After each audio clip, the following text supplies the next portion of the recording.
항아리 야담을 찾아주셔서 감사합니다. 구독과 좋아요, 댓글은 언제나 사랑입니다. 한순간에 모든 걸 잃는다면 당신은 어떻게 하시겠습니까? 부유한 집안, 가족, 그리고 미래까지.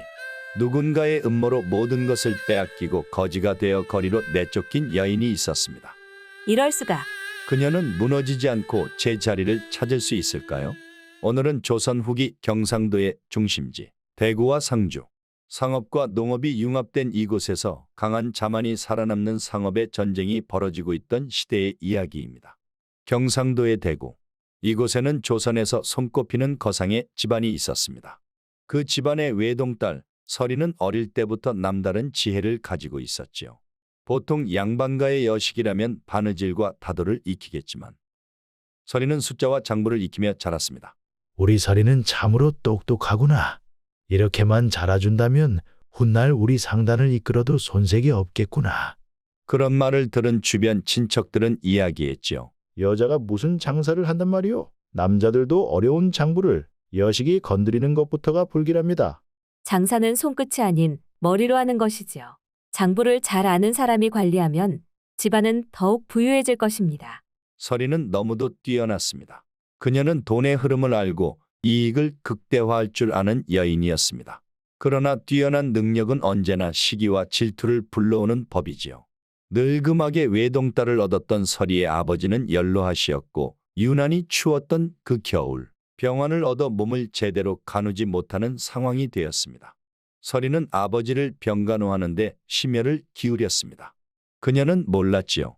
그녀의 삼촌과 친척들이 그때를 틈타 자신을 내쫓기 위한 계획을 꾸미고 있었다는 것을 말이죠. 이제 저 계집을 없앨 때가 되지 않았느냐? 며칠 뒤 곳간에서 크게 곡식이 사라지는 일이 벌어졌습니다. 듣자 하니 장부를 관리하던 아씨가 곳간을 맡았었다는데 서리, 내가 감히 집안의 돈을 빼돌렸다는 것이 사실이더냐? 저는 그런 적이 없습니다. 제가 그리했다는 증거가 어디 있습니까? 증거가 필요하겠느냐?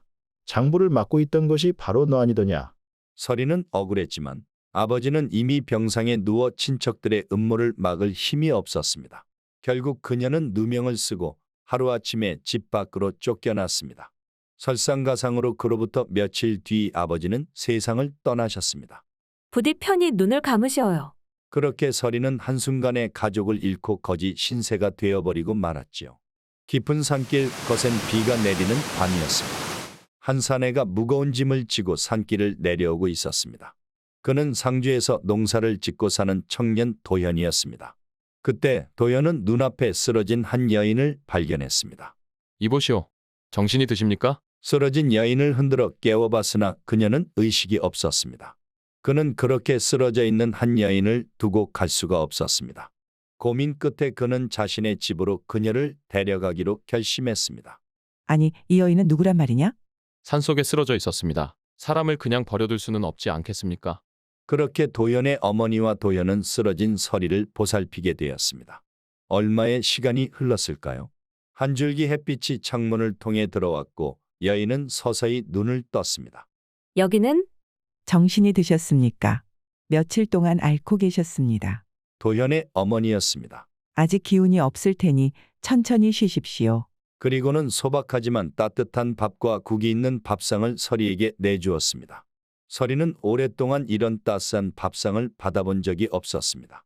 양반가에서 자라다 하루아침에 거지 신세가 되었. 그녀에게 이 소박한 밥 한 끼가 세상 무엇보다 귀한 것이었습니다. 눈가가 촉촉해졌지만 아무 말 없이 조용히 숟가락을 들었습니다. 며칠 후 서리는 따뜻한 보살핌 속에서 점차 기력을 회복하기 시작하였습니다. 그리고 서리는 도현과 그의 어머니를 도우며 이곳에서 자신의 자리를 찾아가고 있었지요. 생각보다 손이 빠르시군요. 가만히 신세만 질 수는 없지요. 둘은 눈이 마주쳤고 수줍게 미소 지었습니다. 그리고 도현은 맺혔던 땀을 한 손으로 닦았지요. 그의 손에는 나무를 패며 생긴 작은 상처가 있었습니다. 손을 다치셨군요. 잠시만 기다리셔요. 서리는 급히 방으로 가서 따뜻한 천으로 도현의 손을 감싸주었습니다. 이 정도쯤이야. 농사 짓는 사람 손은 다 이런 법이지요. 서리는 걱정스러운 눈빛으로 고개를 들고 도현을 바라보았고 도현은 순간 그녀의 따뜻한 눈에 말문이 막히고 가슴이 두근거렸지요.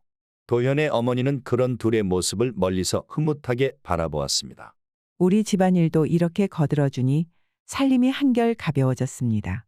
이렇게 서리가 함께하는 일상의 모습이 익숙해지기 시작했습니다.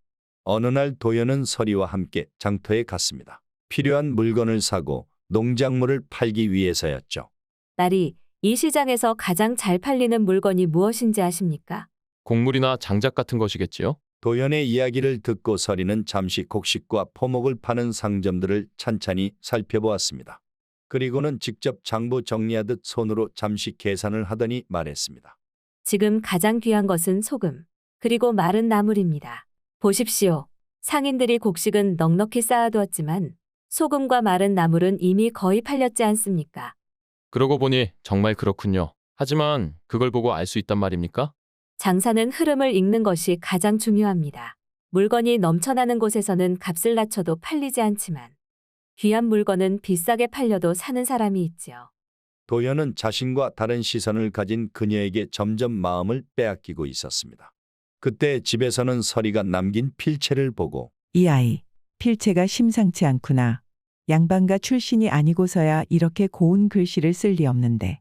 도현의 어머니는 서리의 출신이 궁금했지요. 항상 열심히 일하지만 살림이 넉넉하지 않는 도현의 살림을 본 서리가 하루는 시장에서 함께 길을 걷다가 도현에게 말하였습니다. 딸이 지금 소작농들에게 미리 곡식을 사두면 값이 올랐을 때 이득을 볼 수 있습니다. 농사보다 장사를 함께 해보는 건 어떠신지요? 하지만 돈이 충분치 않습니다. 혹여 손해라도 보면 어찌하겠습니까? 그래서 신용이 필요한 것이지요. 거래한 농민들에게 미리 씨앗을 제공하면 그들은 우리에게 갚기 위해 수확한 곡식을 넘길 것입니다. 항상 자신보다 앞선 감각으로 시장에서 이야기를 하던 서리를 봐왔던 도현은 그녀의 말대로 한 해 농사 지을 돈으로 서리와 함께 작게 장사를 해보기로 결심하였습니다. 서리와 도현은 시장에서 새로운 방식의 거래를 시작했습니다. 거상들을 거치지 않고 농민들과 직접 계약을 맺으며 신뢰를 쌓아갔지요. 우리와 거래하시면 수확한 곡식의 값을 안정적으로 보장받을 수 있습니다. 앞으로는 거상의 눈치를 보지 않아도 됩니다. 이 여인은 대체 어디서 이런 감각을 키운 것인가? 두 사람은 함께하며 자연스럽게 정이 쌓여갔습니다. 서리가 알려준 대로 장사를 하자 사업은 점차 흥하였습니다. 그리고 시장에서 그들의 평판은 날로 높아졌습니다. 시장의 새로운 바람을 느낀 기존의 거상들은 그들을 유심히 살펴보았지요. 두 사람 때문에 우리 시장의 질서가 흔들리고 있어. 이대로 두면 농민들이 우리를 믿지 않을 것이오. 구석에서 조용히 이야기를 듣고 있던 한 거상이 말하였습니다. 제가 그 여인의 정체를 알고 있습니다. 그 여인은 대구에 서리가 대구의 유명한 거상의 딸이었다는 것을 알게 된 그들은 서리의 과거를 폭로하여 그녀를 시장에서 쫓아낼 계획을 세우기 시작했습니다. 설마 서리 아시? 서리는 순간적으로 몸이 굳었습니다. 그녀가 등을 돌리기도 전에 거상의 목소리가 시장 한복판을 가르며 크게 울려 퍼졌습니다. 이 여인을 모르시오? 몇 년 전 대구에서 내쫓긴 그 거상의 딸이 아니오.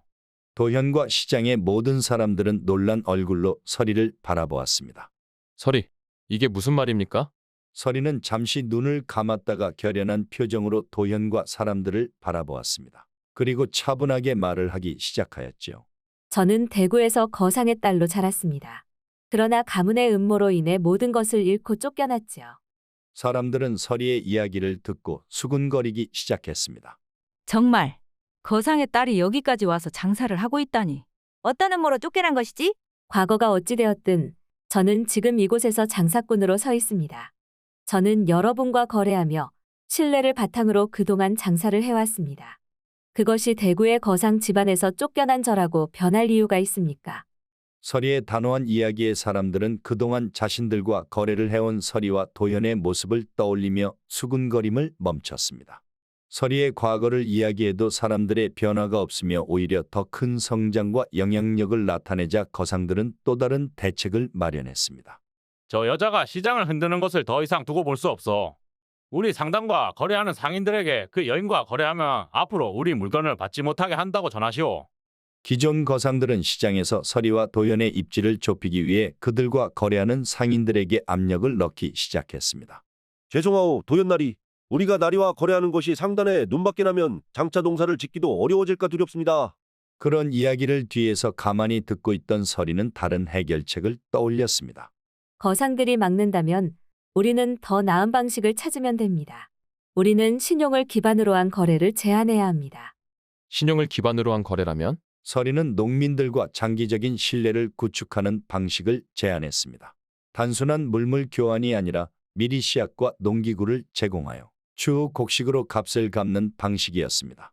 도현과 서리는 다시 농민들을 찾아가 말하였습니다. 우리는 단순히 곡식을 사는 것이 아닙니다. 올해 수확이 좋지 않을 수도 있지만 미리 씨앗과 농기구를 제공해 드린다면 어떻겠습니까? 그렇다면 우리에게 씨앗을 먼저 제공하고 수확한 뒤 갚을 수 있게 해주시겠다는 말씀이십니까? 그렇습니다. 우리는 신용을 기반으로 한 거래를 원합니다. 서로를 믿고 함께 성장하는 것이 우리의 목표입니다. 이 순간 농민들은 알았습니다. 이 두 사람이 기존 거상들과는 다르다는 것을. 농민들은 하나둘 고개를 끄덕이며 미소를 지었습니다. 신뢰를 바탕으로 한 새로운 거래가 시작되는 순간이었죠. 그 후 서리와 도연은 더 이상 작은 상인이 아니었습니다. 그들은 단단한 믿음을 가진 새로운 상단을 만들어가고 있었습니다. 모두가 믿고 따르는 신뢰의 중심이 되고 있던 것이었죠. 나리, 저는 이제 더 이상 떠돌이가 아니게 되었습니다. 당신 덕분에 이곳에서 새로운 삶을 시작할 수 있었습니다. 서리의 이야기를 들은 도연은 살짝 웃으며 서리를 지그시 바라보았습니다. 그리고 조심스레 서리의 손을 잡으며 말했습니다. 서리, 저는 알고 있었습니다. 당신이 떠돌이가 아니라 이곳에서 저와 함께할 사람이라는 것을요. 그 순간 두 사람은 서로를 향한 마음을 확신했습니다.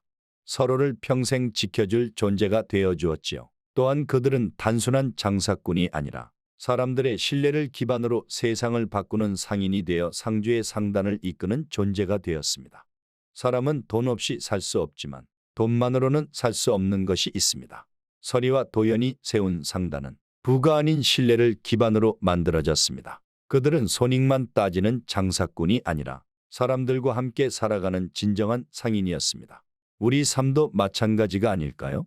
눈앞의 작은 이익보다 오랫동안 함께 갈 수 있는 신뢰를 쌓는 것이 더 중요합니다. 신뢰를 바탕으로 쌓은 관계는 어떤 위기 속에서도 무너지지 않습니다. 그것이야말로 진정한 성공이 아닐까요? 오늘 이야기가 마음에 드셨다면 구독과 좋아요, 알림 설정을 잊지 마세요. 다음에도 더 흥미로운 이야기로 찾아뵙겠습니다. 감사합니다.